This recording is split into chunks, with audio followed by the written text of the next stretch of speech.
šalje nekog da izbavi srpski rod i da pomogne srpskom rodu.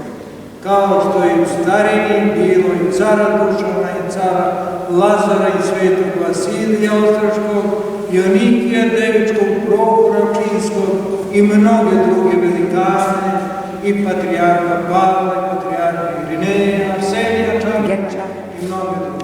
I u najgorem vremenu, kad je bilo za srpski narod, srpski rod, da opstanemo ili ne opstanemo, da nas bude ili da nas neće biti, Gospod šalje velikog slavnog vojnog života i na Mišića. I hvala Bogu što ga Gospod poslao i što je ga darovao nama, a mi smo opet dužni da se odužimo njemu. Jer kaže stih, uspomene njegovo iz naraštaj u naraštaj. A koji naraštaj? Šta činimo za vojnog života Mišića?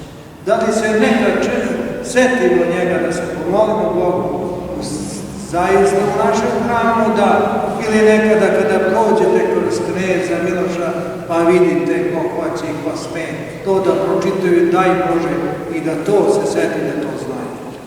Hvala vam što se danas došli u ovom hramu, mnogo nas, hvala Bogu, mnogo je bitno kvalitet i mnogo je bitno i da smo trojeno, četvoro bili, a da se pomolimo Bogu za Vojvodu Živojina Mišića, on je carstvo nebesko, ali Gospod i on hoće da mi učestvujemo, da mi kažemo, da nam on pomogne, da on posreduje pred Bogom i za nas, a mi za njega uzajamno.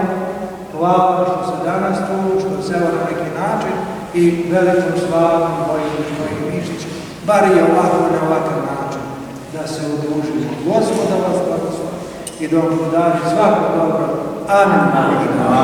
Naši mladi srpskog svetionika su pripremili program koji ćemo poslušati ispred hrama, tako da vas molim sada siđete tu ispred hrama, bit će mala duhovna akademija i beseda, pa i na